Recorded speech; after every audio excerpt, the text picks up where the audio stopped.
রোজা আছেন? না গো বাবু, আমার গ্যাস্ট্রিক। এই গ্যাস্ট্রিক তো শুনতেছি ছোট কাল গন্ডে খালি রোজার মাসে হলে গ্যাস্ট্রিক হয়, রোজার মাসে পেটের ব্যথা, রোজার মাসে বমি আহে। এটা খালি ছোট কাল গন্ডে শুনতেছি, বড় হয়ে গেলাম। সারা বছর তো আপনার গ্যাস্ট্রিক থাকে না।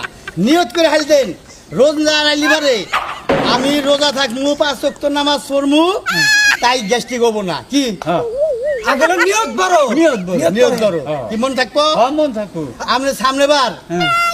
নিয়ত করে হেল দিবেন, আল্লাহ বাসায় রাখলে যে আমি রোজা থাকবো, আপনার দেখবেন তো গ্যাস্ট্রিক হবো। না হাসান ভাই, আপনি আজকে আজকে থেকে আপনার হাতে দিনের কথা দিক হ্যাঁ যে নিয়োগ করেন। নিয়ত করলাম, হ্যাঁ সাথে ভাত খামু, হ্যাঁ সাথে ভাত খামু, ফজর নামাজ পড়মু, ফজরের নামাজ পড়মু, সারাদিন রোজা থাকবো, আবার ইফতার করবো।